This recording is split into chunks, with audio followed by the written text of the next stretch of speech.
And welcome back. Another video of the 76J10. This is going to be a quick little video here talking about door seals. Finally got around to getting some door seals for this thing. Should have got it a long time ago, but finally got around to getting the door seals.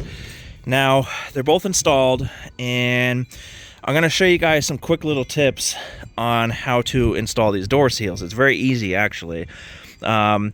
So the problem with these full-size Jeeps is the doors have a 90-degree angle point, like right up here.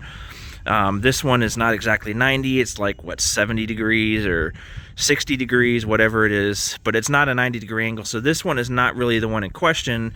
The one in question is always this side. So, BJ's Off-Road, Team Grand Wagoneer, and a few other sites, they do sell molded seals that have that angle right there you see on the corner, but they want $150 for 2 door seals. For 4 of them, if you had a Wagoneer like I do, you're going to be spending $300 on a rubber seal that probably costs $20 to make.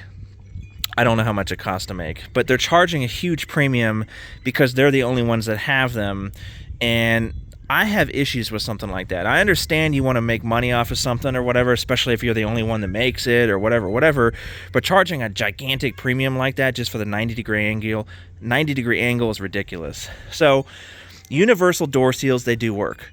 You just have to squish them really hard into this corner. It's not that much of an issue. You can actually push them in this corner and then cut it if you want, and then push them together. It's really not that difficult. So you can see this one is perfectly fine. This one is squished up in here. When the door is closed, there is no gap, and I'll show you. Do you see any air gap right there? There is no gap. These doors also don't leak on the top usually. They leak on the bottom. So the bottom is always the one that always starts to leak. They leak from the door mainly. So from the Wagoneer perspective, I fought for months trying to seal the door. These doors have like a plastic seal on them or whatever, so when it rains, it gets into the door through the windows and all that stuff and the door handles. And it gets into the door, and there's supposed to be a plastic seal on the entire door, and there's holes in the bottom, and it, drains down from there. And my experience is it always leaks on the bottom. I've never seen leaks on the top. The only way I can see it leaking on the top is if it's not sealing properly and you go through like a car wash or something like that. But generally when it rains, it doesn't get in there. So, anyway, to seal these things, and so when I got these door seals and put them on, the doors wouldn't close. I mean, I had both hands, and I'm using all of my body weight, and I'm slamming the thing as hard as I can, almost worried about shattering the glass, to be honest. And to be honest, when I was doing it to this door, all the rust that's inside that door, you could hear it all falling into the bottom of the door. It was actually kind of funny. So, they would not close. So, a quick way to easily get these things to close is to adjust them. They can be adjusted, actually. So, if you want, you can try to adjust your door hinges. Mine are already pulled out as far as they can go. They can't really be adjusted anymore, but you could loosen the 6 bolts on your hinges and then close the door slowly. And don't slam it because the door will sag. But you can close it slowly, and if it doesn't close, then it's not the door hinges, because the door will actually push itself out if there's any room left anyway. And if it still doesn't close, again, it's not the hinges.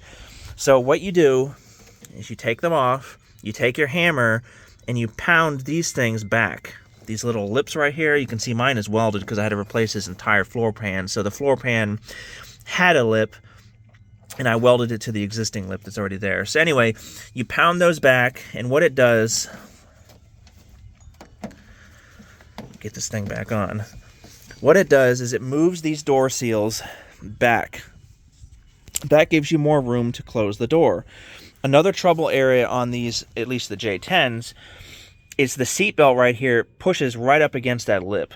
So you actually have to take your hammer, or a rubber mallet I recommend, and actually smash the seal itself. You can see why I recommend a rubber mallet, because I actually cut it right here. Stupid me. So I need to get some glue and seal that stuff. But anyway, you take a hammer and you smash these things, and the reason why is because there's actually metal inside of them, and it actually squishes the metal, and every little millimeter you get will help you close your door. So once you push these things back, your door should close. You still have to slam it, but mind you, after I'd say a month or so, the door will squish the seals enough to where should just close like it should normally. So this door sags. You can see, you can hear it actually. I need to replace the hinges on it. I do have 2 new hinges, but let me show you. I got to do this one-handed. I got to lift the door up so I don't damage the hinge. I've already had to fix it over here with a washer because this thing pulled inside the door. So, ta-da, door is closed. Okay, that's one-handed, and that's lifting it up. Now let me go to the passenger side. It's the same thing on the passenger side. And you can actually see it is flush. The door is not pushed out or anything like that. So I got the door seal on here. Up here is just fine. There's no air gap or anything bullshit people keep talking about. Close the door. Ta-da. And I barely had to slam that one. So universal door seals do work. I've already driven it. Thank God I don't have any air rushing through my doors anymore. No more noise. I can actually hear myself talk in my head, talk to myself. So yeah, that's all you got to do with the door seals. Universal ones, I've repeated myself, they will work. You just got to adjust by taking a rubber mallet and smacking those little lips back. If you push them too far back, you can always push them back forward. It's metal. It moves, you know what I mean? So really, really easy way to fix and solve that problem. $20 door seal, $150 door seal. Which one would you pick? I think I'm going to go with the $20 one. I don't know about you guys. Thanks for watching.